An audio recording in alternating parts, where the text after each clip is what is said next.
et le plaisir et l'honneur d'animer cette conférence de presse de ce matin organisée par la coalition du Québec Urgence Palestine. Donc, nous tenons de prime abord à vous remercier pour votre intérêt et pour votre présence ce matin. Quelques mots d'abord sur le groupe organisateur. Je tiens à dire que la coalition regroupe 46 organisations de la société civile québécoise, dont des syndicats, des groupes communautaires, des groupes féministes et des organisations pacifistes. C'est une organisation, donc une coalition qui a été mise sur pied au début du printemps, surtout dans le but de renforcer la solidarité, mais surtout la mobilisation de la société civile québécoise et des différents mouvements de la jeunesse d'origine palestinienne en vue surtout donc de la défense des droits fondamentaux du peuple de Palestine, mais aussi face aux violences et aux exactions de l'État israélien qui sont de plus en plus qualifiées de génocidaires. Cette conférence de presse, rappelons-le, je tiens quand même à dire qu'elle fait suite à une importante manifestation publique qui a eu lieu le 23 mars dernier à Montréal et qui a bénéficié d'un très important soutien d'organisations et de personnalités publiques. C'est donc dans le but de maintenir le momentum de cette mobilisation, mais aussi envie de faire en sorte que les médias en général ne relèguent pas justement la catastrophe que vit le peuple de Palestine à un second plan, que nous avons jugé utile donc de tenir cette conférence de presse. Pour la coalition du Québec Urgence Palestine, il est fondamental que les médias n'endossent pas de façon acritique le point de vue israélien sur cette importante question. Enfin, je tiens aussi à rajouter que cette conférence de presse s'inscrit également dans le cadre de la commémoration du 76e anniversaire de la Nakba, qui signifie catastrophe, et elle vise donc de ce fait également à dénoncer l'attitude du gouvernement du Canada face au génocide israélien en Palestine.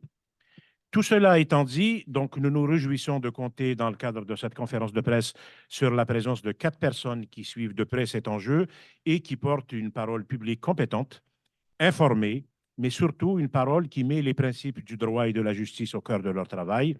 J'en profite donc pour les remercier en votre nom et au nom de la coalition pour leur généreuse collaboration, mais surtout pour le travail de qualité qui est le leur. Avant de vous les présenter dans l'ordre de leur intervention, je vais dire quelques mots sur le déroulement qui est prévu ce matin. Donc, nous avons prévu 4 prises de parole. Nous débuterons donc en visioconférence par la présentation de la rapporteuse spéciale de l'ONU sur les territoires occupés de Palestine, Maître Francesca Albanese, qui disposera de 15 minutes. Son intervention sera suivie de celle de Joël Beda, de l'Organisation palestinienne de défense des droits humains Al-Haq, qui est une organisation basée à Ramallah. Il disposera pour sa part de 10 minutes. Lui aussi interviendra par visioconférence depuis Montpellier. Suivront ensuite 2 prises de parole québécoises de 5 minutes chacune, soit celle de France-Isabelle Langlois, à ma droite, directrice générale d'Amnesty International canadien francophone, et pour finir, celle de Diane Lamoureux, qui est à ma gauche, qui prendra la parole au nom de la coalition du Québec Urgence Palestine, qui nous convoque donc ce matin. Je vais tout de suite commencer par vous présenter très brièvement Maître Francesca Albanese. Maître Albanese est une juriste et chercheure italienne spécialisée en droit international qui est, depuis le 1er mai 2022, nommée rapporteur spécial de l'ONU sur les territoires occupés palestiniens pour un mandat de 3 ans. Je rappelle aussi qu'elle a travaillé pendant une décennie en tant qu'experte en droits humains pour l'Organisation des Nations Unies, notamment le Haut Commissariat des Nations Unies aux droits humains, ainsi que l'Office de secours et de travaux des Nations Unies pour les réfugiés de Palestine dans le Proche-Orient, l'agence, ça je viens de donner le nom en français, mais qui est communément appelée en anglais l'UNRWA. Maître Albanese, donc, nous parlera notamment de son récent rapport qui a pour titre Anatomy of Genocide, qu'elle a présenté au Comité des droits humains de l'ONU en mars dernier. Elle nous livrera ses observations et réflexions au regard notamment de la Convention internationale pour la prévention et la punition du crime de génocide. Je n'en dirai pas plus, je lui donne la parole pour les 15 prochaines minutes. Maître Francesca Albanese, depuis Tunis, la parole est à vous. Merci d'avance au nom de mes collègues et du public et des journalistes présents ici ce matin à Montréal. Merci beaucoup. Merci, mesdames et messieurs. Mes respects à toutes et tous. Tout d'abord, je souhaite exprimer ma profonde reconnaissance à la coalition du Québec Urgence Palestine, en particulier envers M. Mouloudi, Madame Diane Lamoureux, pour m'avoir invité à cette conférence de presse. l'avoir organisé. En fait, je tiens aussi à saluer les représentants de Al-Haq et Amnesty International qui sont là. Au cours de ce que je veux dire aujourd'hui, c'est que au cours de 7 mois d'opération militaire, Israël a détruit Gaza.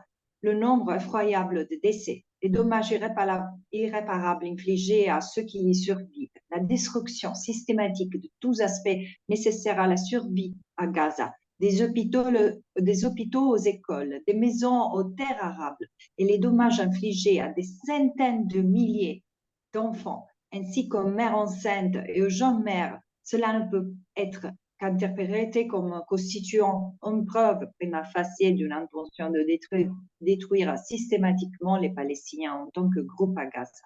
Après une analyse des actions d'Israël et des schémas de violence dans son assaut sur Gaza, soutenu par une rhétorique déshumanisante des autres responsables israéliens et souvent reflétée dans les actions des soldats sur le terrain, je conclus dans mon dernier rapport Anatomie d'un génocide que j'ai présenté au Conseil des droits humains le mars dernier, que le seuil indiquant la commission de génocide par Israël avait été atteint. Et je suis prête à répondre à toute question que la salle peut avoir sur ce rapport. Ce que je veux dire, c'est que depuis le 7 octobre, Israël a tué plus de 35 000 Palestiniens à Gaza, dont plus de 15 000 enfants. Plus de 10 000 sont présumés morts sur les décombres et 78 000 ont été blessés, dont beaucoup avec des blessures qui vont changer leur vie à jamais. Plus de 70% des zones résidentielles à Gaza ont été détruites. 90% de l'ensemble de la population a été déplacée de force. Des milliers de familles ont perdu des êtres chers ou ont été complètement anéantis. Beaucoup n'ont pas pu enterrer et pleurer leurs proches et ont été forcés à laisser leur corps se décomposer dans les maisons, dans la rue ou sous les décombres. Des milliers de Palestiniens ont été détenus et systématiquement soumis à des traitements inhumains et dégradants. 2 millions ont été contraints à la faim et à la famine à Gaza. Le traumatisme collectif qui sûrement n'a pas épargné les otages est incalculable et elle sera vécue pendant les générations à venir. Le discours véhément anti-palestinien qui présente l'ensemble du peuple palestinien à Gaza comme des ennemis à éliminer, à expulser de force, a été omniprésent dans tous les segments de la société israélienne, malheureusement. Les appels à l'annihilation violente de la part de hauts responsables israéliens ayant autorité de commandement et visant les soldats en service sur les terrains servent de preuve convaincante d'encouragement explicite et public à commettre un génocide. L'un des principaux constats de mon rapport est que le leadership exécutif et militaire israélien et les soldats ont intentionnellement déformé les règles fondamentales du droit international humanitaire, le principe de distinction entre objectifs militaires et cibles civiles, qui sont les dernières prohibées dans le droit international, le principe de proportionnalité de l'action militaire et le principe de précaution nécessaire à prendre dans chaque action militaire dans le but de légitimer la violence génocidaire contre le peuple palestinien et sous les yeux de tout le monde. En redéfinissant délibérément les catégories de boucliers humains, d'ordre d'évacuation, des zones sécurisées, de dommages collatéraux et de protection médicale, Israël a utilisé la fonction protectrice du droit international humanitaire en tant que camouflage humanitaire pour dissimuler en fait une campagne génocidaire. Et ce génocide contre les Palestiniens à Gaza n'est qu'une tape escalatoire d'un processus de dépeuplement de longue date dans le territoire palestinien occupé.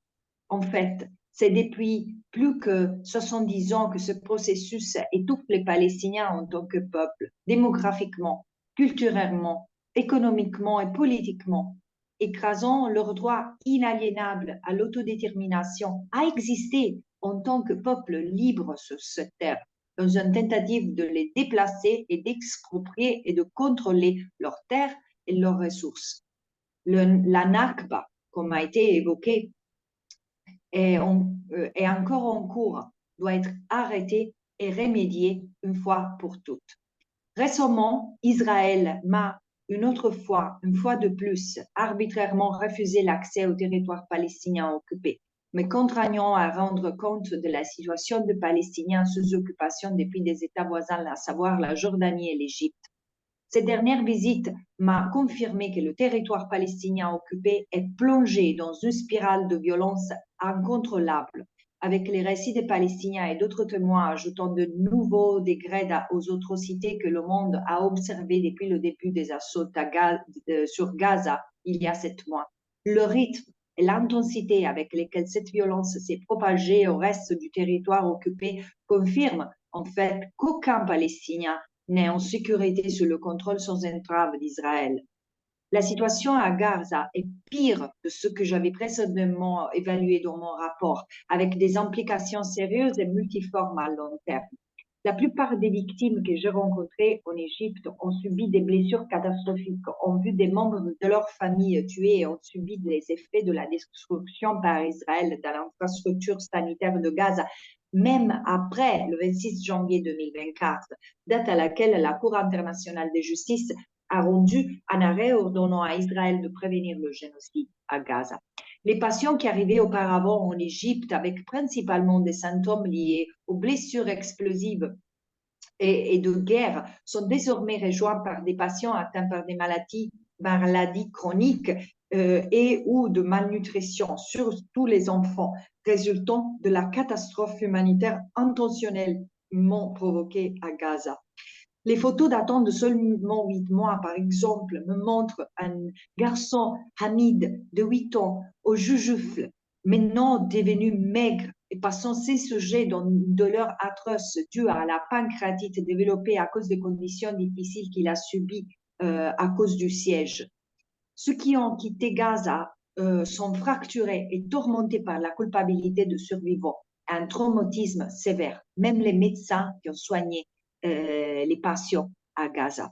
À seulement 50 km de la bande de Gaza, des aides et des biens vitaux, y compris des équipements de dessalement de l'eau, des trousses de premiers secours, des bouteilles d'oxygène et des toilettes portables payées par les contribuables du monde entier dépérissent dans des entrepôts, interdits d'entrer à Gaza sur prétexte d'utilisation par les combattants.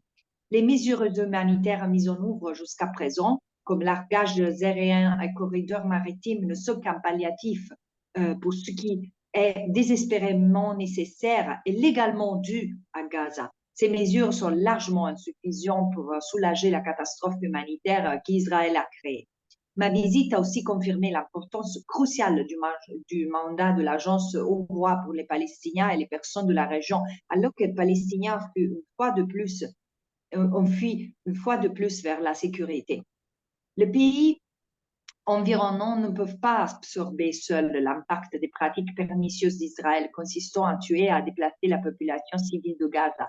La chaîne d'approvisionnement en soutien doit être gérée par l'intermédiaire de la coordinatrice humanitaire de l'ONU. C'est la responsabilité que la communauté internationale, par le biais du Conseil de sécurité des Nations Unies, a déjà assumée. Les horreurs que les gens ont vues à Gaza sont inexprimables. Ma visite a confirmé également que la tension sur la détérioration de la situation en Cisjordanie, y compris Jérusalem-Est, a diminué. La tension a diminué. Des restrictions accrues et des abus, des détentions arbitraires et des exécutions extrajudiciaires par des soldats israéliens et des colons armés sont largement rapportés. Les politiques israéliennes couvrant le territoire palestinien occupé mettent sans contexte en danger l'existence des Palestiniens sur leur terre. La communauté internationale doit se concentrer sur l'application la plus probable, le nettoyage ethnique des Palestiniens et les États membres des Nations Unies doivent faire tout ce qui est dans leur pouvoir pour l'empêcher. Enfin, j'appelle le monde pour garantir qu'Israël et les États tiers respectent leurs obligations non dérogatoires en vertu de la Convention sur la prévention et punition du génocide pour empêcher de nouveaux décès, aider les survivants à reconstruire leur vie et assurer une pleine responsabilité tant au niveau pénal individuel que la responsabilité de l'État. C'est un impératif dû aux victimes de cette tragédie, hautement évitable, et aux générations futures en Palestine et en Israël aussi. Les États doivent exiger un cessez-le-feu immédiat et inconditionnel et imposer des sanctions à Israël pour éviter de nouvelles calamités. La fin du contrôle illégal d'Israël sur Gaza et le reste du territoire palestinien occupé et une présence protectrice pour assurer la paix et la stabilité de la région sont aussi impératives, ainsi que le recours à la Cour de justice et à la Cour pénale internationale et tout un tribunal compétent pour la juridiction universelle. Il est d'une importance capitale que l'ONU assume pleinement la responsabilité des opérations humanitaires conformément à la résolution 27-20 du Conseil de sécurité. Je vous remercie.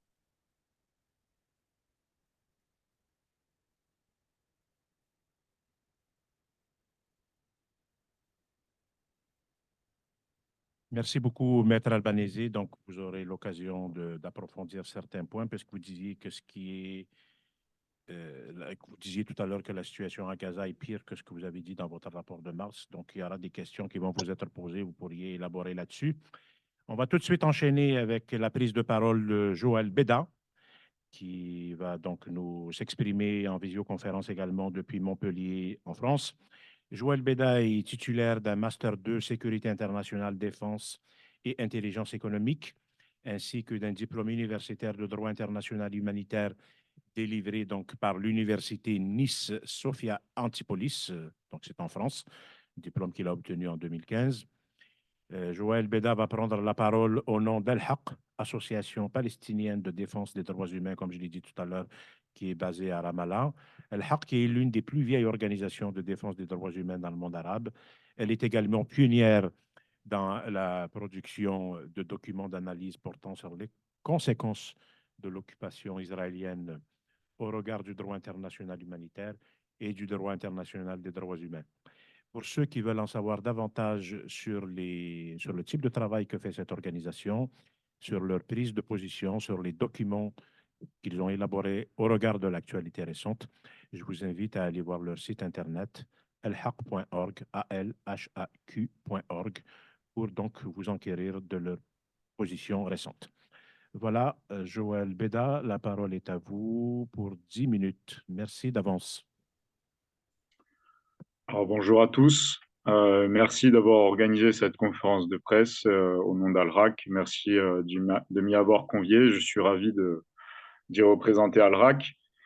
Alors, sans plus attendre, je vais commencer ma présentation qui se déroulera en 4 temps. J'aborderai tout d'abord la destruction intentionnelle de Gaza et du peuple palestinien, la création de conditions de vie inhumaines privant le peuple palestinien des éléments essentiels à sa survie, l'amorce d'une des dernières étapes du plan génocidaire israélien à travers l'invasion de Rafah et les obligations internationales des États occidentaux. Alors, par ses ordonnances de janvier et mars 2024, la Cour internationale de justice a conclu que la situation à Gaza constituait un cas plausible de génocide. Le crime de génocide se compose d'un élément intentionnel, l'intention de détruire en tout ou partie un peuple racial, national, ethnique ou religieux, ainsi que des actes matériels tels que le meurtre, l'atteinte à l'intégrité physique ou mentale des membres du groupe concerné et la création de conditions de vie calculées délibérément imposées pour parvenir à la destruction du peuple en question. Pour parvenir à cette conclusion, la Cour s'est basée notamment sur les déclarations de responsables israéliens faites peu après le 7 octobre et révélant une intention génocidaire qui ne se limitait pas à quelques individus, mais reflétait bien un objectif commun du gouvernement israélien. On peut citer Yoav Golan, le ministre israélien de la Défense, qui a déclaré le 10 octobre 2023 « J'ai levé toutes les limites, nous combattons des animaux humains, c'est l'État islamique de Gaza, nous détruirons tout. Si un jour ne suffit pas, cela prendra une semaine, cela peut prendre des semaines, voire des mois, aucun endroit ne nous échappera. Ce type de déclaration, qui a été réitéré maintes et maintes fois depuis le 7 octobre, vise à déshumaniser les Palestiniens, à assimiler les civils palestiniens aux membres du Hamas et à autoriser l'emploi de tout moyen et méthode de guerre pour détruire Gaza. Ces déclarations ont été suivies par une effroyable avalanche d'attaques indiscriminées et disproportionnées lancées par les forces israéliennes dans la bande assiégée de Gaza, en violation des principes cardinaux du droit international humanitaire, à savoir les principes de distinction et le principe de proportionnalité. Cela causa la mort d'un très grand nombre de Palestiniens, un nombre estimé aujourd'hui à près de 45 000 personnes, sans compter le nombre incalculable de Palestiniens coincés sous les décombres des bâtiments détruits par la folie meurtrière israélienne, qui est estimée aujourd'hui entre 20 000 et 50 000. En plus de cette violence génocidaire, Israël a détruit des quartiers entiers, des camps de réfugiés, des centres commerciaux, des mosquées, des églises, des hôpitaux, des écoles, des universités, parmi d'autres lieux attaqués. 70% des logements à Gaza ont été détruits et l'ONU estime qu'à ce stade, restaurer le PIB de Gaza de 2022 devrait prendre 70 ans. Il s'agit d'un état de destruction inédit depuis la Seconde Guerre mondiale. Les forces israéliennes ont réduit à néant tous les aspects de la vie palestinienne à Gaza, en attaquant son cœur économique, le quartier Al-Rimal, son système éducatif, eu égard non seulement aux attaques perpétrées par Israël contre des écoles et universités, donc 80% ont été détruits, endommagés, mais également contre plus de 250 enseignants et professeurs d'université et plus de 5 500 étudiants. Également, son système de santé, avec 24 hôpitaux sur 36 à Gaza qui sont actuellement hors service, 12 fonctionnent partiellement, mais ce chiffre doit être relativisé car les 3/4 des habitants de Gaza vivent actuellement à Rafah, où seul un hôpital et 3 hôpitaux de fortune établis pendant le conflit sont opérationnels. Israël a ainsi non seulement tué et blessé un grand nombre de Palestiniens, mais empêche également le peuple palestinien de traiter les siens. Cette situation est aggravée par le fait qu'Israël a créé les conditions dans lesquelles le peuple palestinien se trouve dépourvu des éléments essentiels à sa survie. En effet, depuis le 7 octobre, Israël a privé les habitants de Gaza d'eau, de nourriture, d'électricité, de fuel et a empêché les convois humanitaires d'entrer dans Gaza ou a laissé des extrémistes israéliens bloquer les convois, contrairement à ses obligations en tant qu'occupant en vertu du droit humanitaire. Par conséquent, depuis le début de l'année 2024, 32 Palestiniens comprenant 23 enfants sont morts de malnutrition et 50 000 enfants palestiniens souffrent de malnutrition accrue. Le siège de Gaza a entraîné une grave pénurie de médicaments, de biens hygiéniques, de vêtements, d'installations sanitaires. Combiné au surpeuplement de certaines parties de Gaza, cela conduit à un déploiement rapide de maladies infectieuses parmi les Palestiniens. Ces éléments, comme vous vous en doutez, risquent également d'accroître considérablement le nombre de Palestiniens morts depuis le début du conflit. Ce génocide ne concerne pas seulement la bande de Gaza, mais s'étend également à la Cisjordanie, où la violence des colons s'intensifie, encouragée par des ministres israéliens sionistes et extrémistes, dont un, Itamar Ben-Gvir, le ministre israélien de la Sécurité, pour ne pas le citer, a même distribué des armes aux colons. Un autre facteur qui va accroître considérablement le nombre de victimes palestiniennes est l'invasion de Rafah, étant donné que 1,5 million de Palestiniens s'y sont réfugiés. Le 6 mai 2024, Israël a ordonné à 250 000 Palestiniens d'évacuer Rafah Est et de se réfugier à Al-Mawasi. Donc Al-Mawasi, c'est une ville côtière au sud de Gaza, juste au nord de Rafah, juste au-dessus de Rafah. Et cette ville a été désignée par Israël comme une zone sûre, puis comme une zone humanitaire élargie, une désignation qui atteste une nouvelle fois de la mauvaise foi d'Israël, car il n'existe pas de lieu sûr à Gaza, encore moins dans ce secteur qui a fait l'objet d'attaques répétées par Israël, y compris la semaine dernière. On peut également citer Rafah, qui a également été désigné comme zone sûre les mois précédents, ce qui n'a pas empêché Israël d'attaquer sournoisement les civils palestiniens qui s'y étaient réfugiés. Cet ordre d'évacuation du 6 mai 2024 est d'autant plus inquiétant que les zones concernées comprennent le point de passage de Rafah. Et par ailleurs, de nombreux Palestiniens ont trouvé refuge dans des écoles et vivent dans des tentes de fortune situées à Rafah Est. Moins de 15 heures après cet ordre d'évacuation, Israël a commencé à bombarder Rafah Est et a saisi le point de passage de Rafah, privant les Palestiniens encerclés de portes de sortie, et y a affiché le drapeau israélien, manifestant une fois de plus son intention d'éradiquer la présence palestinienne à Gaza et de contrôler la bande de Gaza. Cela a eu pour conséquence que le point de passage de Rafah est désormais fermé, empêchant plus fermement l'acheminement de l'aide humanitaire à Gaza, l'arrivée de missions humanitaires et l'entrée d'autorités internationales à Gaza par la voie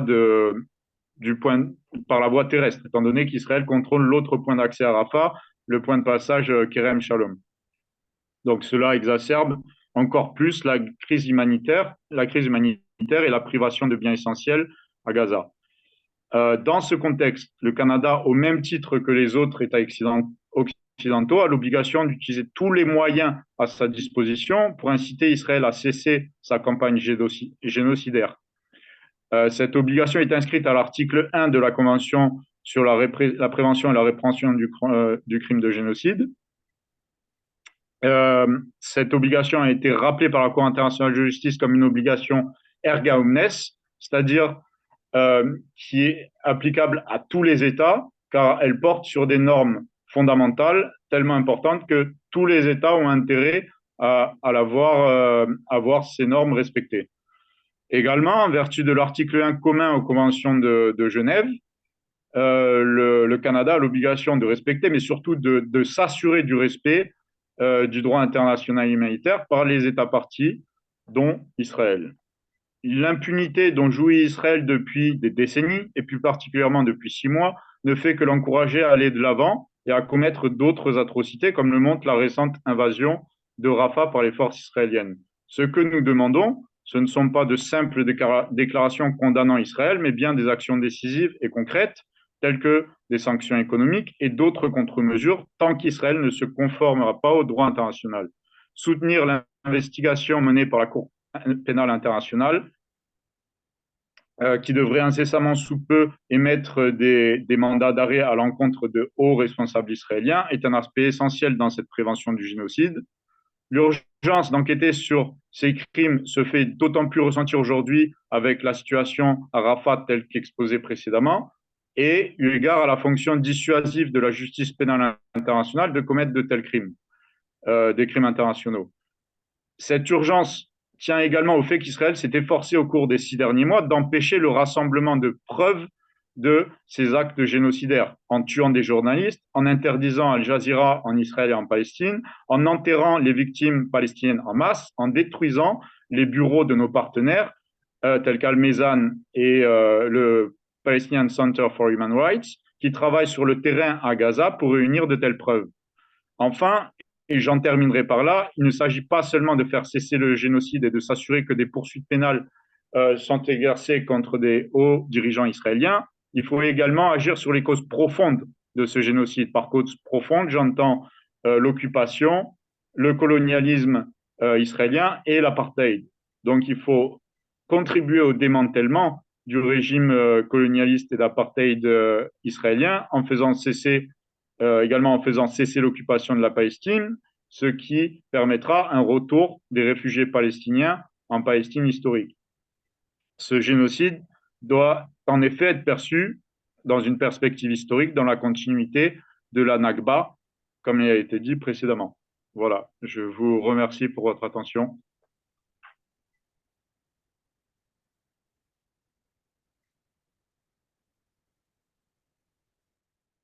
Donc, merci beaucoup, Joël, de nous avoir exposé un peu la nature multiforme que prend cette catastrophe génocidaire. Merci également d'en avoir rappelé au rôle du Canada et à l'importance de mobiliser les instruments du droit qui sont à notre disposition.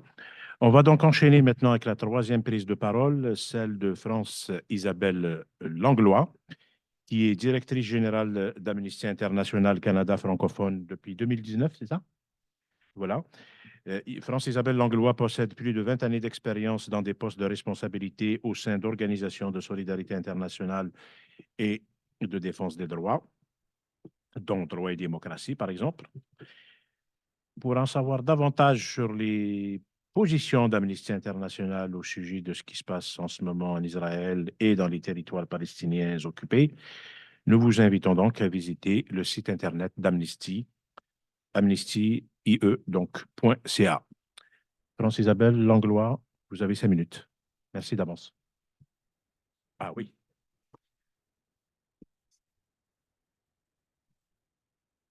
Ça va aller. Vous m'entendez? Bonjour, vous m'entendez? Pas beaucoup? C'est le maximum que je peux. Non, je ne vais pas le sortir. Désolée. Peut-être que vous pouvez passer un petit peu. Comme ça, je vais le passer. Comme ça, est-ce que vous m'entendez? Parfait. Alors, bonjour. Merci d'être là. Donc, aujourd'hui, nous soulignons l'anniversaire, le triste anniversaire de la Nakba, c'est-à-dire la catastrophe en arabe. Donc, ce jour où les Palestiniens et les Palestiniennes ont été dépossédés de leurs terres. Ce jour de 1948 où la population palestinienne a été contrainte à l'exil. Et c'est aussi le début de la mise en place d'un système de colonisation et d'apartheid de la part d'Israël à l'encontre de la population palestinienne. Un système qui aboutit aujourd'hui à une complète déshumanisation des civils palestiniens.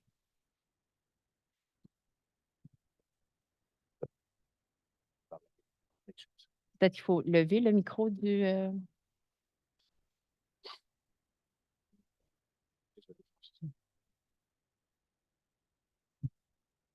Ben, oui, de toute évidence. Je suis désolée, là, mais je suis pas... Je ne sens pas très... Non, c'est pas stressant, c'est inconfortable. Alors, je poursuis.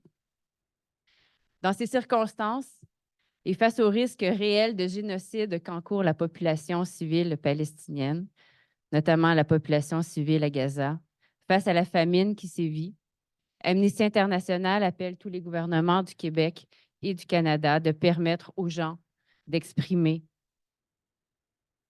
leur solidarité avec les civils palestiniens en protégeant leur droit à la liberté d'expression, à la liberté de réunion pacifique et à la non-discrimination.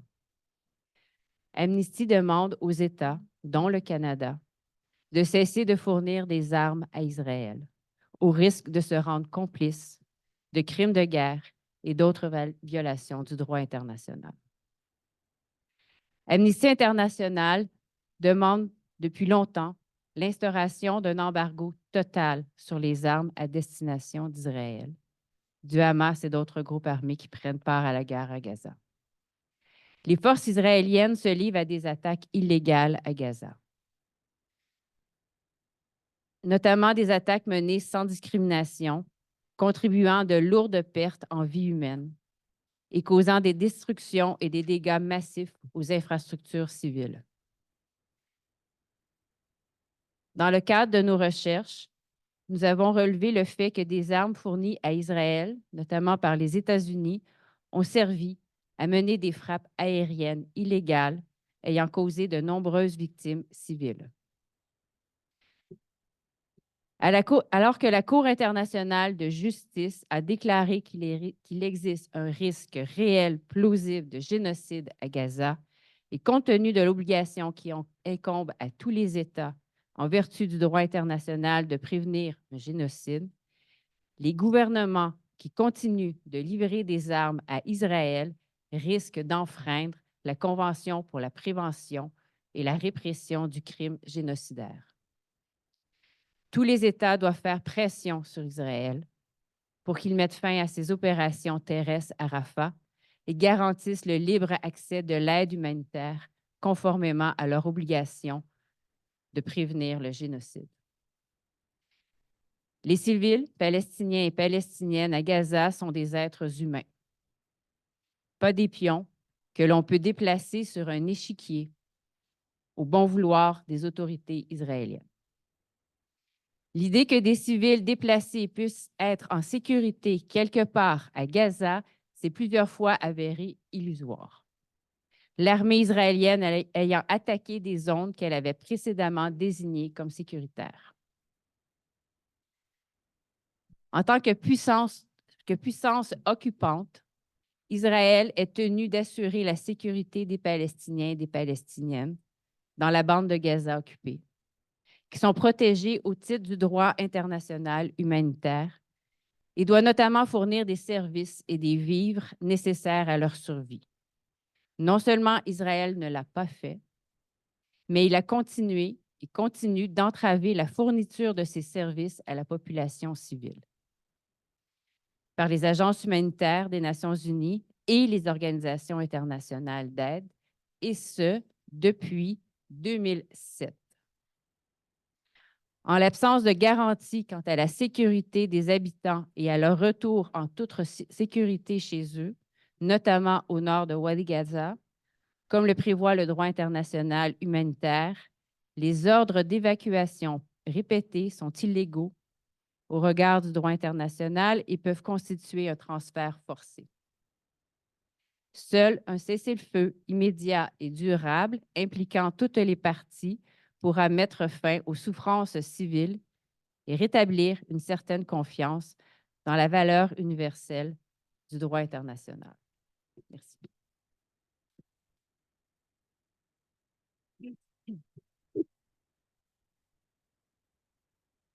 Voilà, merci infiniment, France Isabelle Langlois. Donc, notamment ce rappel et ce plaidoyer pour l'embargo sur la vente d'armes à l'endroit d'Israël, le levier sur lequel nous pouvons agir, une position réitérée plusieurs fois par la coalition ici présente, mais aussi plusieurs fois par d'autres coalitions québécoises comme BDS Québec.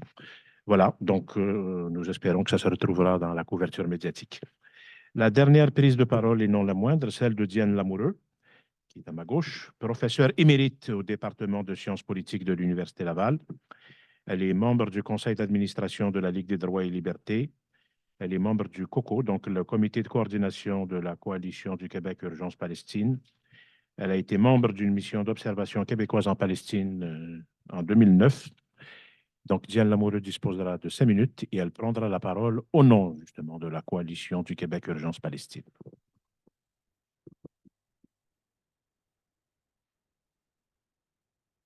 Est-ce que vous m'entendez bien? Est-ce que ça va? Bon, merci d'être là. Alors, au moment où on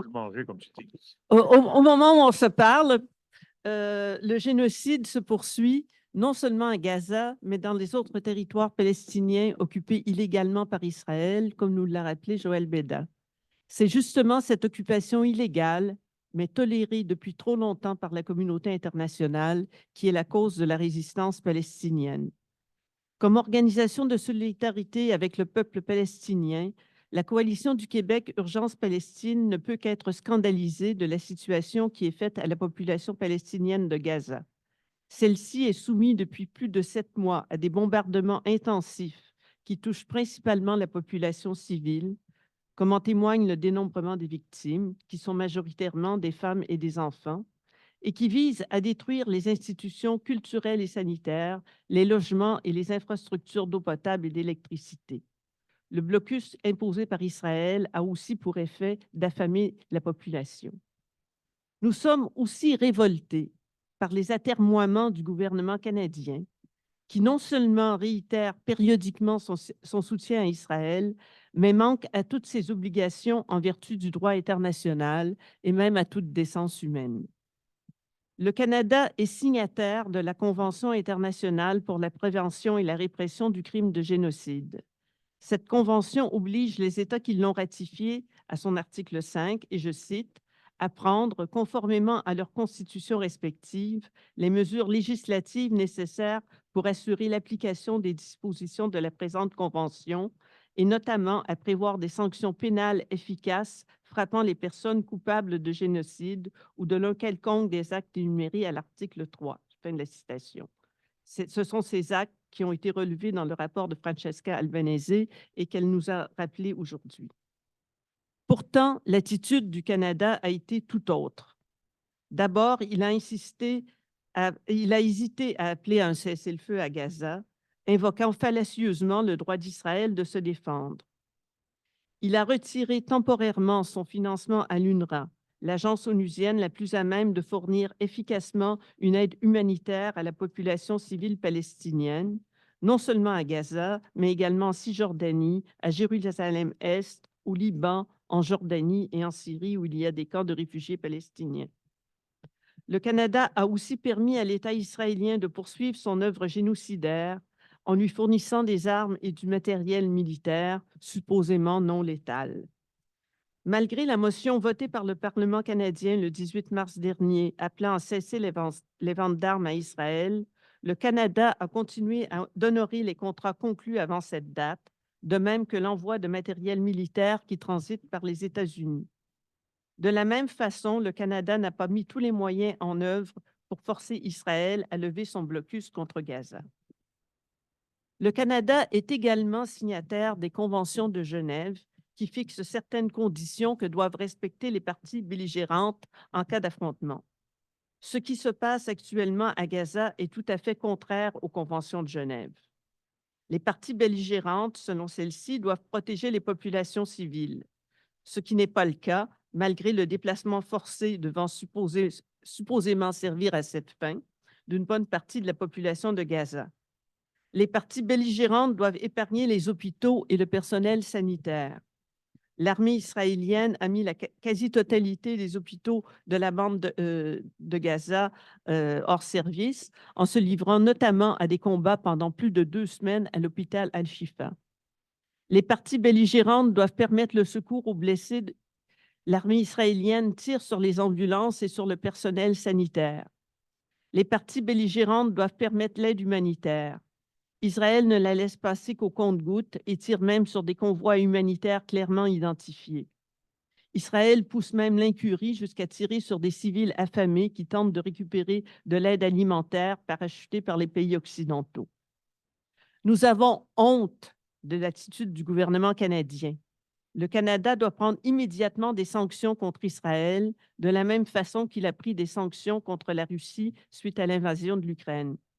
Le Canada doit également suspendre immédiatement ses livraisons de matériel militaire à Israël afin de ne pas être complice de génocide. Face à l'impuissance des institutions onusiennes qui n'arrivent pas à amener Israël à respecter le droit international et les obligations du droit international humanitaire auquel cet État a souscrit, il est plus important que jamais que la société civile internationale se mobilise en soutien au peuple palestinien. Alors que nous approchons du 76e anniversaire de la Nakba, il est urgent que le peuple palestinien puisse obtenir justice et vivre en paix. Aujourd'hui, tout comme au lendemain de la Deuxième Guerre mondiale, il est plus que nécessaire de se lever en masse pour que le plus jamais, en ce qui concerne le génocide, devienne enfin réalité. Je vous remercie.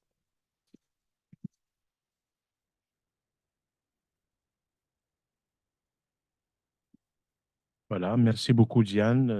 Donc, les positions et les revendications de la coalition sont clairement exposées. Donc, on va maintenant ouvrir une période d'échange avec nos invités, avec une prise de parole des personnes qui sont présentes ici. On va d'abord privilégier les gens des médias. Donc voilà, c'est l'occasion. On va prendre 2, 3 questions à la fois. Donc dites, s'il vous plaît, vous identifier et ensuite dire directement, dire à qui s'adresse directement votre question. Donc, normalement, Joël et Francesca Albanese, vous nous entendez toujours bien? Juste confirmer. Oui, je vous entends Oui, parfaitement. oui, oui, je suis là. Je suis là et je vous entends très bien. Voilà, donc on va ouvrir la période d'échange et de questions. Première question, donc, monsieur. Oui, mon nom est Germain Dallaire du Parti politique Climat Québec. Pardon?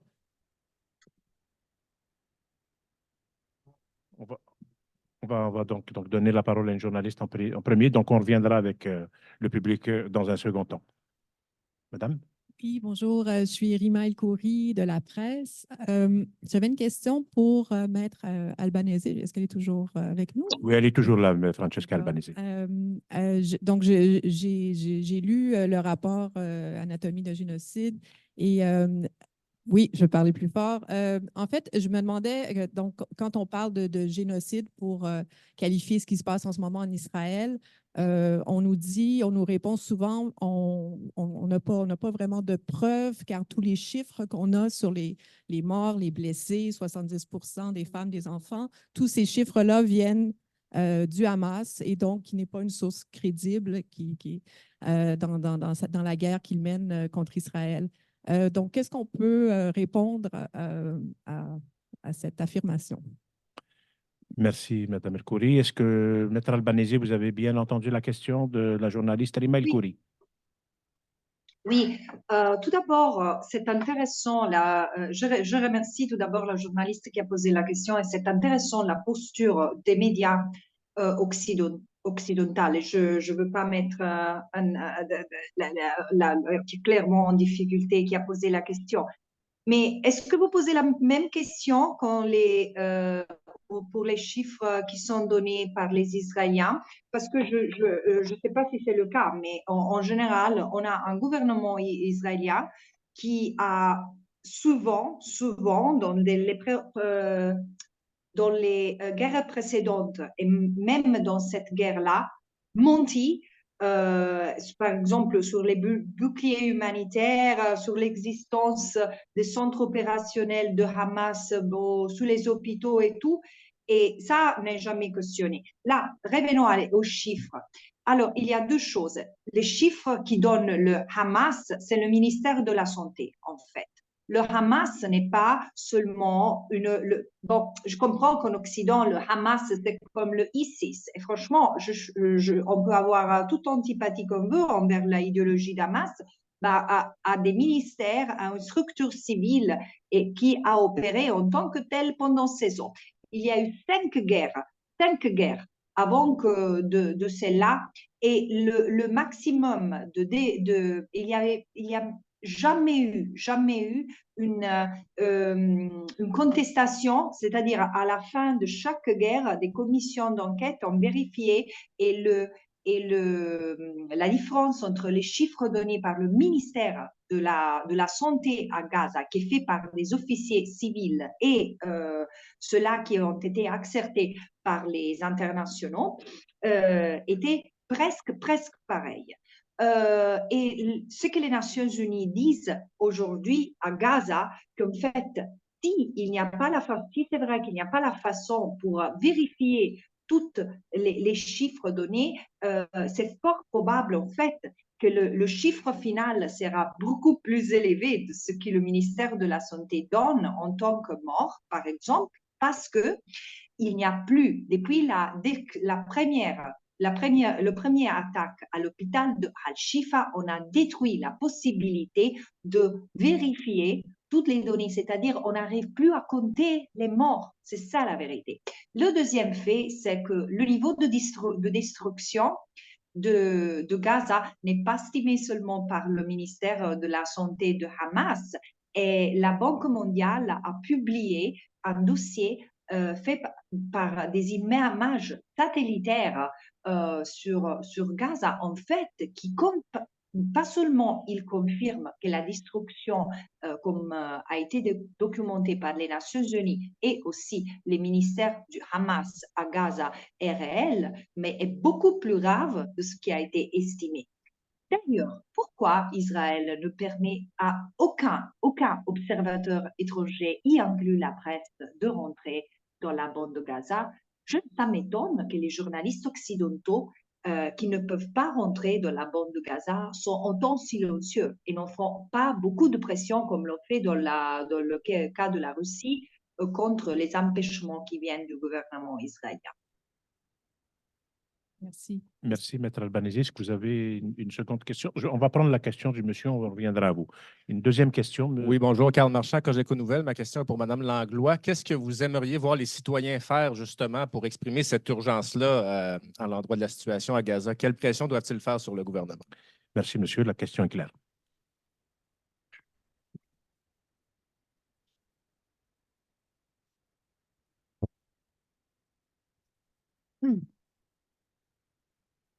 n'y a pas de recette miracle.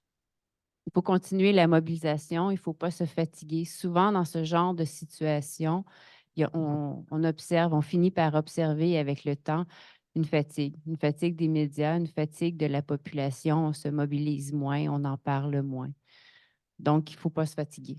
Il faut continuer à se mobiliser pacifiquement. Il faut continuer à exprimer son droit, à exercer son droit de manifester, de contester, s'exprimer et surtout faire pression sur nos gouvernements et dans ce cas-ci, particulièrement le gouvernement du Canada, bien entendu, pour qu'il cesse le transfert d'armes. Le gouvernement du Canada a un discours très ambigu de nous dire que les armes sont des armes non létales. Des armes, c'est des armes. Et de nous dire qu'ils ont cessé, mais qu'ils continuent à respecter leurs engagements, etc. Donc, je pense qu'il faut vraiment faire pression pour le transfert d'armes. Il faut continuer à faire pression pour un cessez-le-feu, faire pression sur nos gouvernements, donc sur le gouvernement du Canada, pour faire pression sur Israël. On a vu cette semaine une intensification un peu,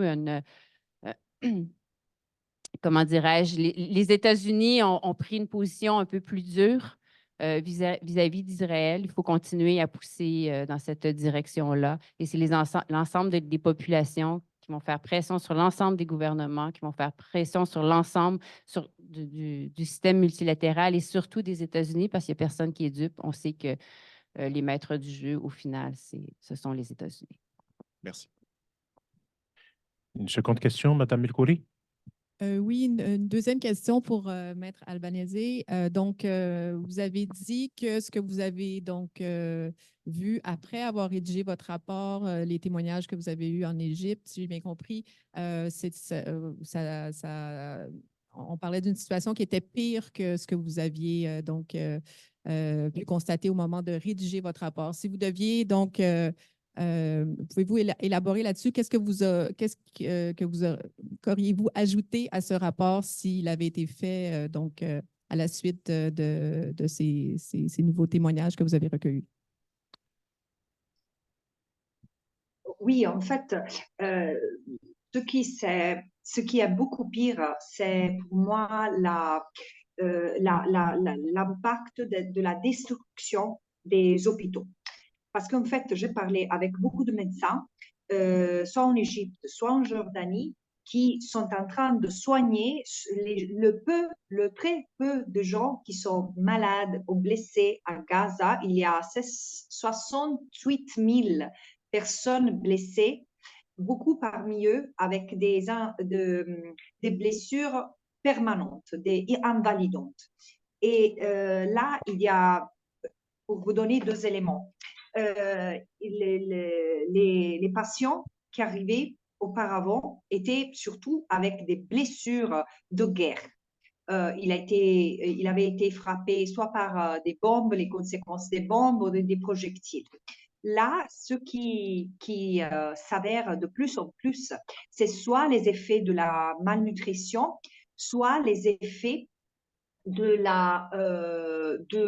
comment les Palestiniens ont compensé pour le manque de nourriture. Par exemple, je vous donne un exemple qui m'a beaucoup frappé, celle d'un enfant, ami de 8 ans, que je disais, il a développé la pancréatite parce qu'il a mangé de la nourriture pour animaux, il a bu de l'eau contaminée, il a pris cette infection qui, paraît-il, elle est très, très, très douloureuse. Et finalement, il a été soigné. Comme il n'y avait pas d'autres médicaments pour calmer la douleur, ils lui ont donné de la morphine. Il est devenu addicted à la morphine. Et maintenant, quand je l'ai vu, il était un torturé, un enfant complètement sous poids parce qu'il ne pouvait pas manger. Il devait être détoxifié, ça se dit en français, parce qu'il était addicted to morphine. Et en plus, on savait pas si il allait être soigné ou pas. Et ça, c'est un cas. Hein. Et l'autre, mais il y en a plusieurs aussi, la dépression chronique, le traumatisme chronique parmi les adultes, surtout les adultes, parce qu'en fait, les enfants sont traumatisés, mais s'il y avait On ne vous entend pas, Maître Albanese, le son a coupé. S'il y avait des soins adéquats, disaient les médecins en Égypte, les enfants pourraient répondre, tandis que les adultes sont tellement traumatisés qu'ils vont avoir des répercussions sur les enfants. Excusez-moi, Maître Albanese, je crois qu'on ne vous entend pas. Je ne sais pas qu'est-ce qui se passe, donc on va vérifier sur le plan technique. Beaucoup plus les gens qui arrivent avec des maladies chroniques. Vous m'entendez? Ouais, Si vous avec pouviez des maladies- répéter ce que vous avez dit dans les 60 dernières secondes, on s'excuse. D'accord. Alors, Merci. je disais,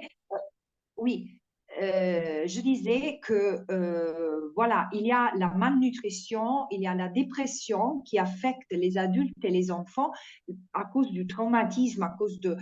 Mais vraiment, c'était très violent, la destruction de tout ce qu'il avait, la maison, les villes, les mosquées, les universités. Ils ont vu leur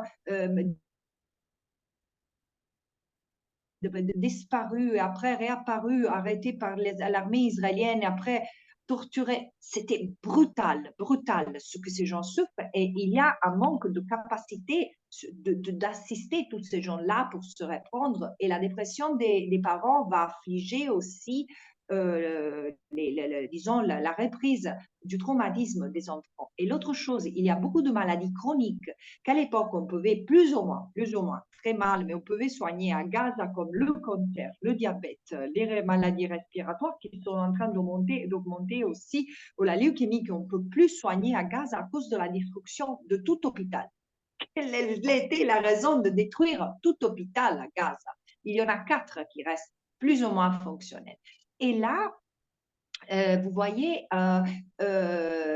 maintenant, ces maladies sont très difficiles à soigner parce que les gens ont manqué de ce type de traitement. Et l'autre chose, la troisième et dernière, c'est les blessures. Il y a des gens qui sont amputés à Gaza, pas seulement parce qu'ils ont été blessés, mais parce qu'à cause de la septicémie, par le bon manque de médicaments et soins, c'est-à-dire soit il arrive quand ils sont déjà en septicémie et on doit amputer, soit ils arrivent, ils se font soigner et après, comme il n'y a plus de soins, parce qu'ils ne peuvent pas faire le suivi, ils doivent amputer parce qu'il y a de la gangrène ou d'autres infections, parce qu'il n'y a plus les médicaments et en plus les hôpitaux sont les endroits les plus malsains dans toute Gaza. La température augmente et comme si et ainsi les rats, les moustiques et tout, c'est le désastre absolu, humanitaire, hygiénique et de tout point de vue à Gaza. Nous, on ne sait pas exactement qu'est-ce qu'on est en train de faire.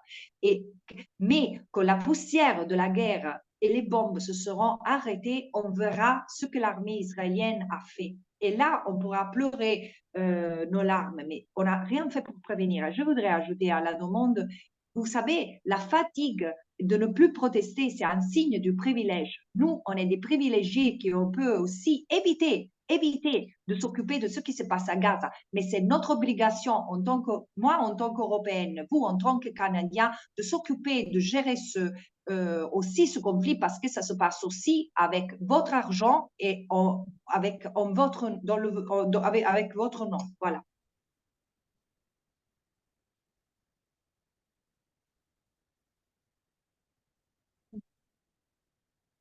Merci beaucoup, Maître Albanese. Est-ce qu'il y a d'autres questions de journalistes? C'est le moment.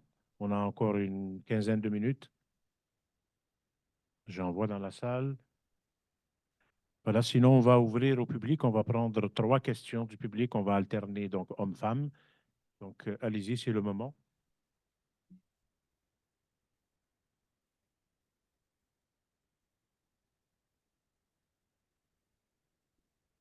Germain Dallaire du Parti politique Climat Québec. On a l'impression qu'Israël écrit une nouvelle page d'horreur à tous les jours, puis on pense que c'est le maximum, puis ça augmente tout le temps. Ma question s'adresse à probablement la deuxième personne. Joël Béda. Oui.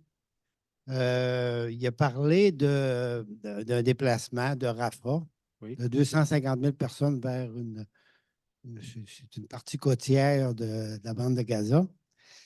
Hier, dans une émission d'information française, j'ai entendu une chercheuse qui disait que l'UNICEF avait informé que, au niveau des statistiques, qu'il y aurait, avec l'hypothèse que 250 000 personnes s'en iraient dans ce coin-là, compte tenu de l'espace, il y aurait une douche pour 3 500 personnes, puis une toilette pour 850 personnes. Je ne sais pas si...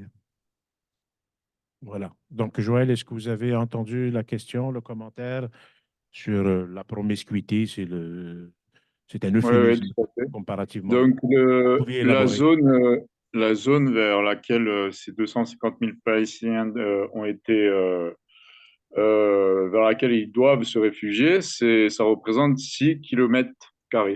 C'est pour une telle. Et c'était déjà une ville qui était peuplée avant.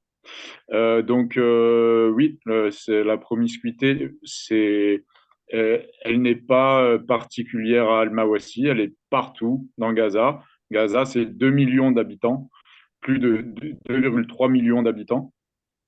Donc, cette promiscuité a été aggravée par les déplacements forcés de Palestiniens qui, au cours du conflit, et pendant 6 mois, certains ont dû être déplacés 5 fois.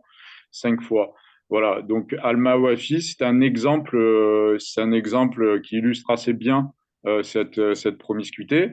Euh, et ça fait partie de la stratégie israélienne non seulement de détruire le peuple palestinien, mais aussi de créer des conditions invivables pour les chasser. Pour les chasser, on a entendu parler de plans de relocation des Palestiniens dans des États voisins, en Turquie, en Irak, grâce à l'aide américaine, à l'aide financière américaine qui servirait à accueillir ces Palestiniens. Donc, voilà, tout ce qui se passe en fait est lié. Il n'y a aucun événement isolé. Tout est lié et concerté dans la stratégie israélienne de mener à bien son génocide. Merci infiniment, Joël. La réponse est claire. Monsieur Yves, parlez dans le micro.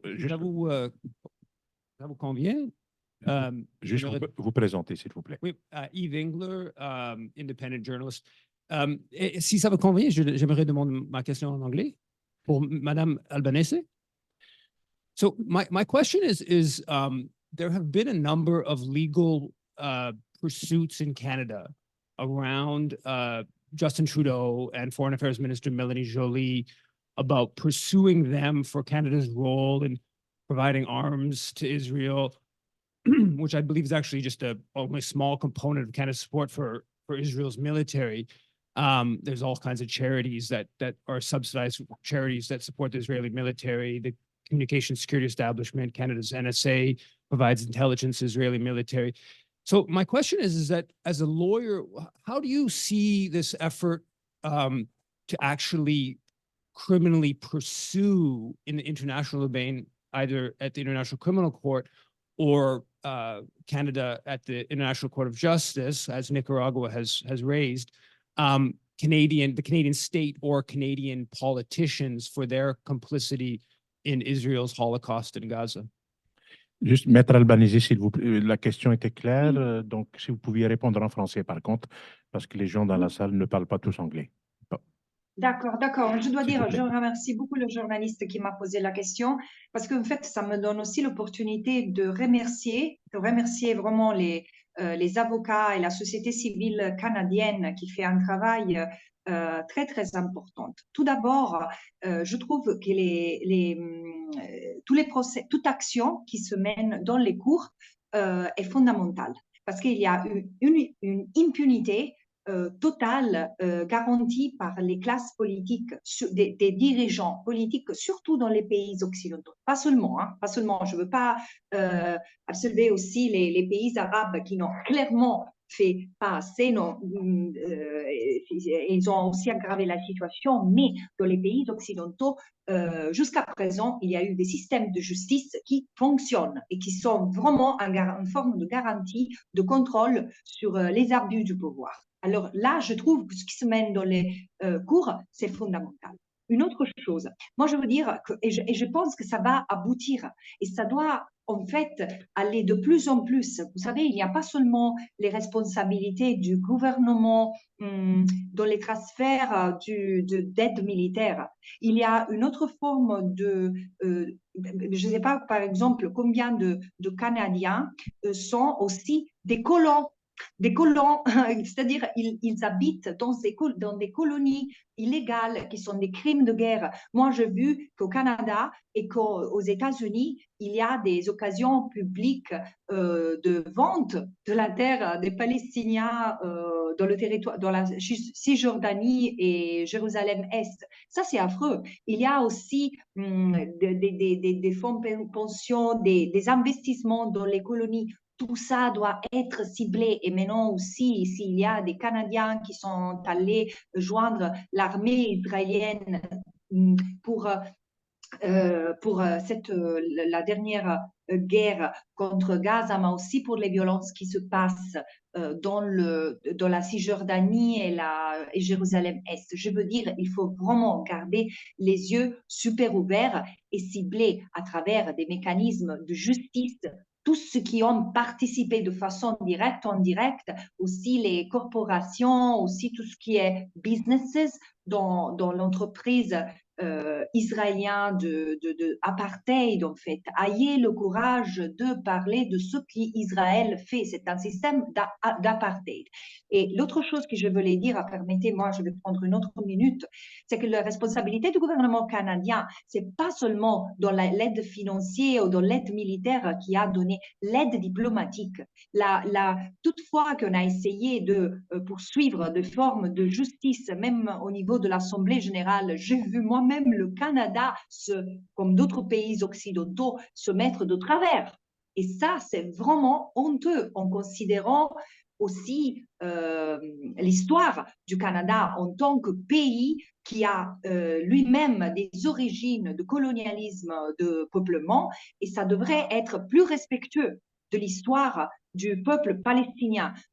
Rien empêche de reconnaître les crimes de l'Europe envers le peuple juif, mais en vertu des crimes que l'Europe a commis il y a jusqu'à 10 ans, non, pardon, 90 ans envers le peuple juif, la déshumanisation du peuple juif. Je dis, c'est pour ça qu'on doit reconnaître aussi la souffrance du peuple palestinien depuis 70 ans. Et là, je dis, je félicite encore une fois des avocats canadiens comme l'association Arab Canadian Lawyers qui ont produit un travail exceptionnel en dénonçant le racisme anti-palestinien, parce que ça se passe beaucoup au Canada et aussi dans d'autres pays du monde. Et il faut l'exposer parce que c'est un problème dégoûtant autant que l'antisémitisme et d'autres formes de racisme et xénophobie.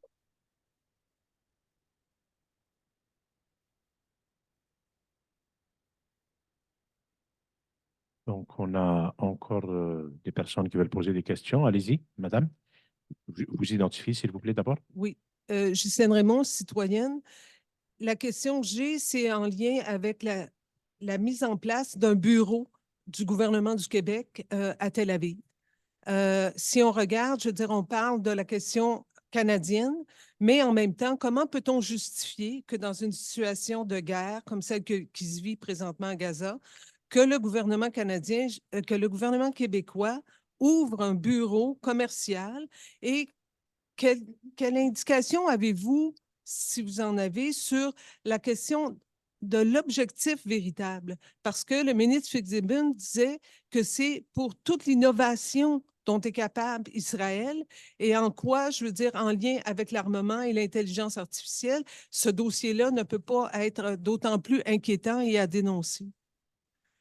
Voilà, donc mon travail d'animateur, c'est peut-être d'expliquer à nos deux intervenants à l'extérieur que c'est une responsabilité. L'enjeu ici, c'est celui du gouvernement québécois, donc à l'échelle provinciale, qui ouvre un bureau, donc à Tel Aviv, en Israël. Donc, il y a une campagne ici de sensibilisation, mais aussi qui interpelle les décideurs politiques québécois en la matière pour les dissuader d'ouvrir ce bureau.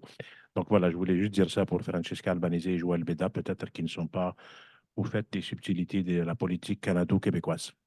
Je vais donner la parole à Diane Lamoureux pour répondre à la question. Il y a la Ligue des droits et libertés, dont je fais partie, a écrit une lettre avec l'appui de 22 autres organisations pour demander la fermeture de ce bureau.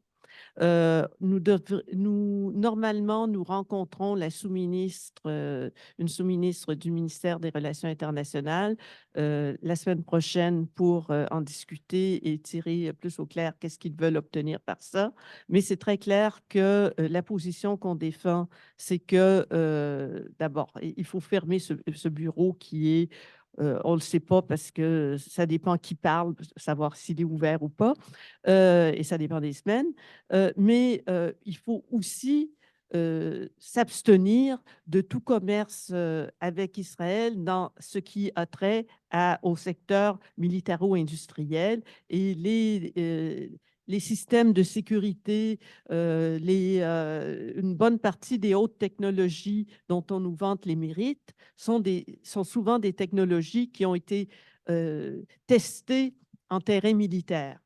Et c'est la marque de commerce d'Israël de dire que ça a été testé en situation réelle hein, pour les ventes à l'étranger. Donc, j'invite tout le monde bon, il y a eu une pétition. On peut encore envoyer des pétitions. Moi, j'invite tout le monde à écrire à la ministre des Relations internationales et de la francophonie pour lui demander de fermer ce bureau. C'est inacceptable, d'autant plus dans le contexte actuel. France Isabelle Langlois. Oui, ben peut-être que certaines personnes se posent des questions là, sur Amnesty International, sur notre position sur cette question des bureaux. Donc, pour la clarifier, les bureaux de la délégation du Québec sont perçus comme des ambassades.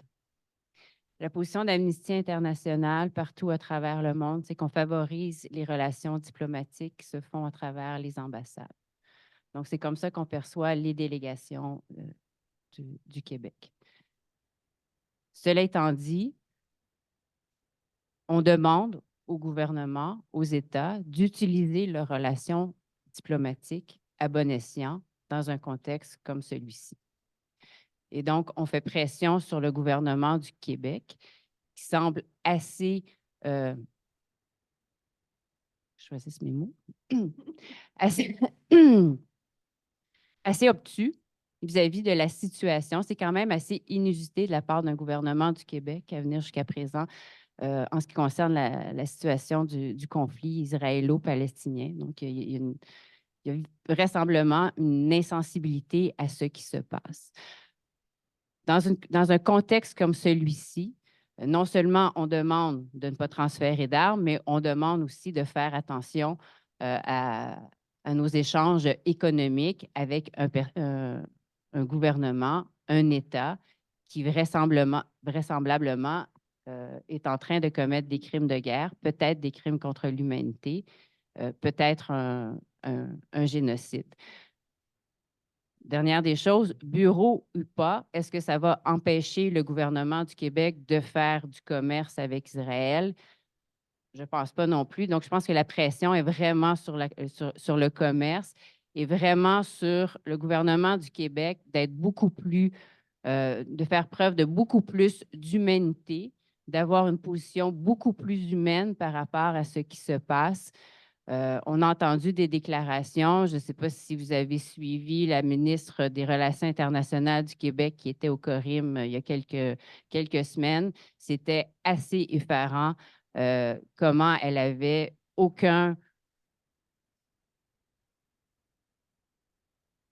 une apparence d'aucune sensibilité par rapport à ce que la population palestinienne vivait.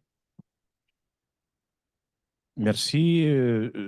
Francesca Albanese, Joël Beda, est-ce que vous avez un élément à ajouter par rapport à ce type de bureau qui ne concerne pas que le Québec, qui peut concerner peut-être d'autres paliers de gouvernement à l'échelle européenne, j'en sais rien, mais je vous la pose quand même. Est-ce que vous avez des éléments à ajouter ou je retourne à la salle pour d'autres questions? Non, vraiment, je suis en train de appeler les pays, surtout les pays occidentaux, à reconsidérer leurs relations, à imposer des sanctions, à couper les relations commerciales, économiques et diplomatiques avec Israël jusqu'à quand il n'arrête pas d'opprimer, maintenant le génocide, et je n'arrête pas d'opprimer le peuple palestinien. C'est-à-dire le bureau, ça ne me semble pas un bon choix en termes de, disons, de tompisme. Merci. Donc, on va prendre les 3 dernières questions pour ne pas abuser du temps de Maître Albanese, de Joël Beda, ni de toutes les personnes qui sont ici. Donc, 3 dernières questions. Soyez brèves, s'il vous plaît. Et puis, présentez-vous toujours. Dites à qui ça s'adresse directement. Allez-y. Donc, mon nom, c'est Catherine Gerbelli. Je suis une citoyenne montréalaise, on va dire. Et ma question, c'est à M. Bédard, parce que je suis les informations sur ce qui se passe en France et sur la répression dont le mouvement d'opposition au génocide à Gaza semble, en tout cas d'ici, extrêmement préoccupant. Et je voulais avoir son analyse sur cette situation de répression d'un mouvement d'opposition dans une France qui est quand même un pays qui normalement jouit de certains droits du point de vue de manifester, etc. Merci, madame. Donc, on va prendre les 3 questions d'un coup. Voilà. Donc, la question est claire sur le traitement réservé par les autorités françaises donc au mouvement de solidarité avec la Palestine. Madame? Oui, Amélie Nguyen, coordonnatrice du Centre international de solidarité ouvrière, le CISO. En fait, je suis curieuse de connaître la perspective de Mme Albanese et de M. Beda par rapport à l'utilisation du terme conflit ou guerre et comment parfois c'est impossible de traduire la réalité de la situation en utilisant ce terme. Donc, juste avoir leur perspective sur ce terme. Parfait. Monsieur? Oui, Michel Abdelnour, citoyen. La question à n'importe qui peut répondre. On a besoin d'idées. Qu'est-ce qu'on peut faire pour augmenter la pression pour qu'il arrête le génocide immédiatement? Parfait.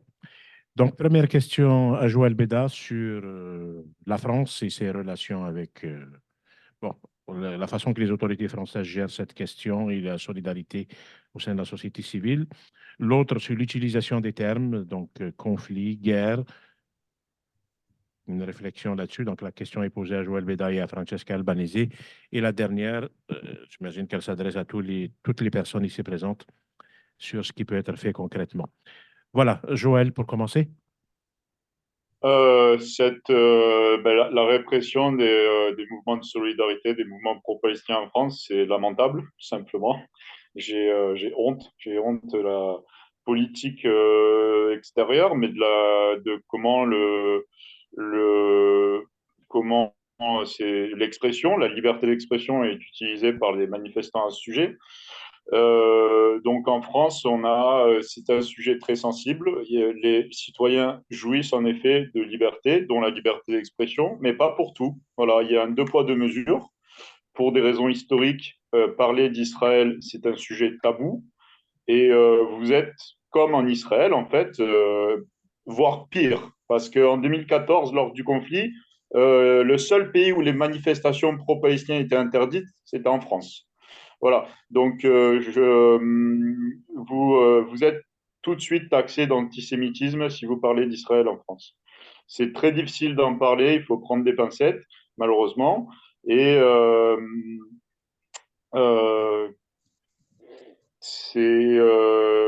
voilà, la France non seulement ne prend pas les mesures qu'il faut envers Israël, mais en plus de ça, empêche la population de s'exprimer et qui est liberté de manifestation, liberté de réunion, liberté d'expression. Ce sont des libertés fondamentales consacrées par la Déclaration française des droits de l'homme. Et la deuxième chose, au sujet de la deuxième question sur les conflits et sur les guerres, c'est une différence juridique. On parle de conflits armés à partir des conventions de Genève en 1949 et plus de guerre. Cependant, parler de conflit, parler de guerre, ça suppose d'avoir deux adversaires qui luttent à armes égales.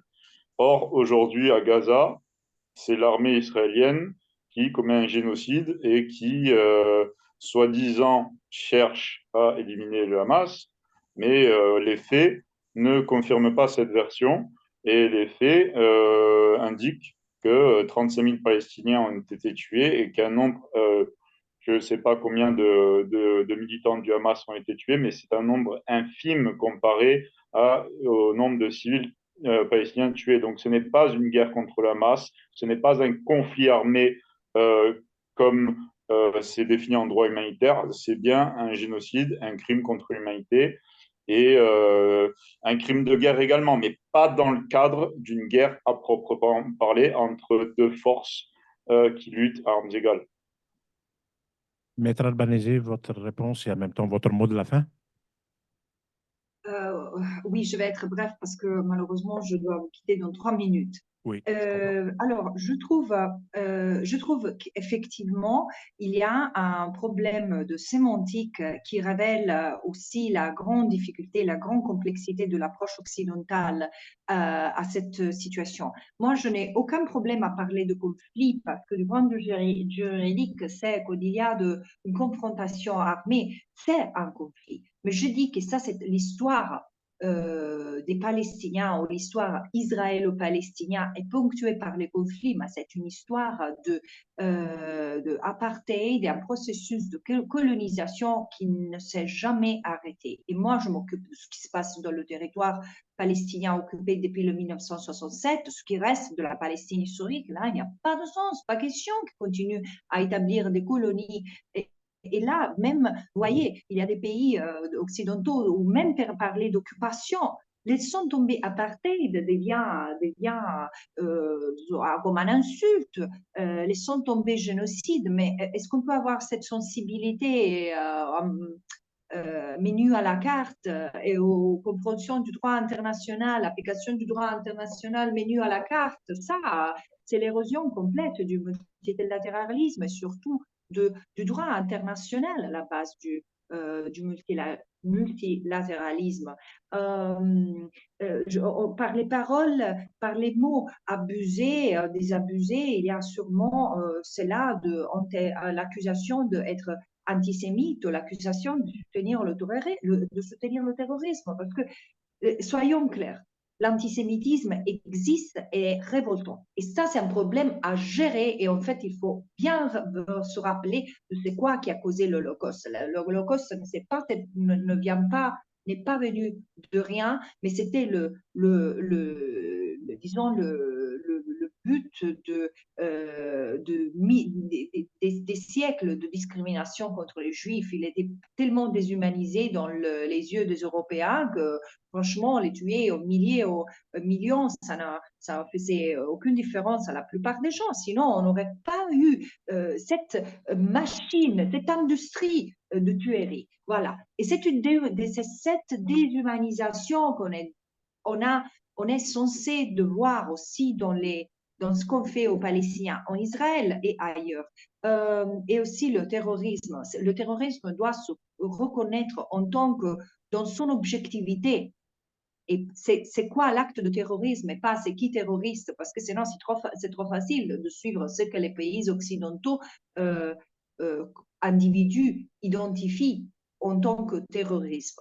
Et là, qu'est-ce qu'on peut faire concrètement? Mais vraiment beaucoup, beaucoup. On a le droit protester contre le gouvernement, de s'exprimer contre l'étouffement, je dirais, de la liberté d'expression, de la liberté d'association et le droit de proteste.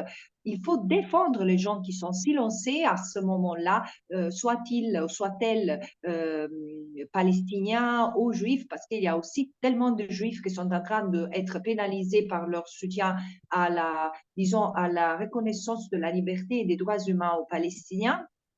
Et voilà, faire pression sur le gouvernement, pression sur les médias parce qu'ils reportent de façon plus objective et dignifiée ce qu'on appelle le conflit au Moyen-Orient et pousser pour le soutien au mouvement de solidarité avec le peuple palestinien et la justice dans les cours, dans les tribunaux nationaux et dans la Cour pénale internationale. Et ceci dit, je dois vous laisser, mais c'était vraiment un grand plaisir, un grand honneur d'être parmi vous. Merci beaucoup, Maître Albanese. Au revoir. Donc, merci infiniment, Francesca Albanese. Merci pour votre travail, votre généreuse contribution ce matin. Je rappelle aux journalistes et aux personnes ici présentes qu'elles peuvent au minimum lire votre rapport Anatomie of a Genocide qui est accessible sur Internet. Et est-ce que vous êtes toujours là? Non, elle a quitté. Je voulais lui demander si elle avait un voyage prévu au Canada bientôt.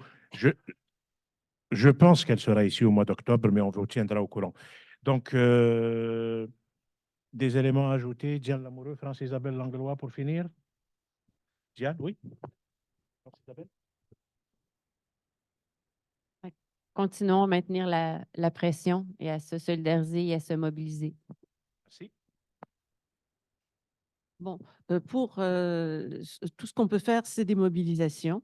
On n'a relativement pas d'autres pouvoirs. On doit exercer notre liberté de manifester, notre liberté d'expression, puisqu'on l'a encore ici.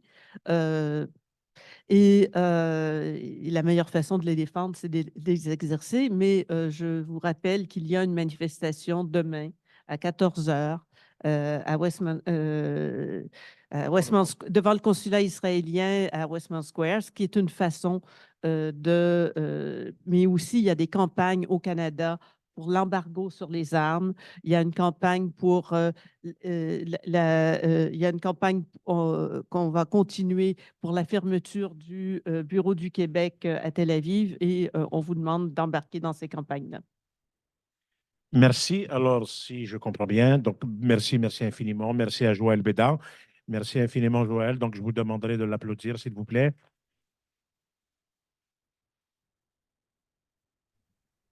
Merci à tout le monde qui était présent ce soir et merci à Joël, vous d'organiser cette conférence. Ça a fait plaisir de voir une mobilisation citoyenne de la société civile aussi prégnante et continuer dans ce sens.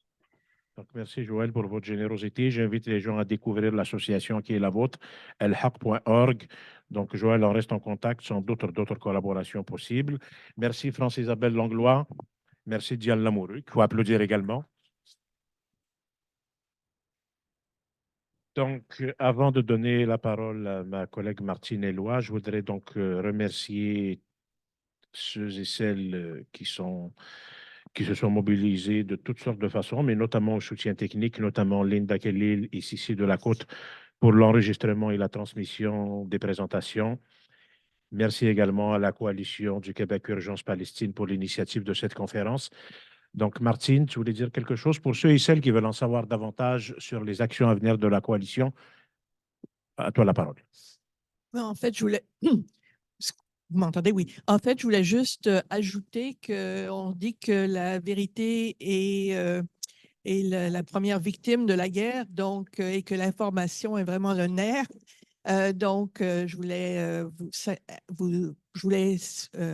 faire remarquer que le collectif Échec à la guerre a depuis plus d'1 an maintenant une infolettre qui est essentiellement une série d'articles et d'informations alternatives qui nous aident justement à faire le ménage dans le peu d'informations crédibles qui circulent parfois. Donc, sur le site d'Échec à la guerre, vous allez trouver les infolettres espérons qu'on pourra contrer le discours dominant qui ne facilite pas la mobilisation. Échecalaguerre.org. Vous voulez passer une remarque? Elle est agréable. C'est pas une remontrance?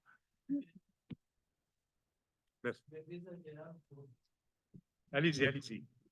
Je voudrais simplement signaler, parce que je me rends compte en échangeant avec les gens autour de moi, qu'il y a une réalité canadienne qui est complètement méconnue, c'est la position officielle du Canada sur Internet, sur le site du ministère des Affaires étrangères, qui est complètement contraire à tout le comportement du Canada actuellement, parce que cette position officielle, elle est fondée sur les résolutions des Nations unies. Alors, je vous recommande, il faudrait que les journalistes en parlent.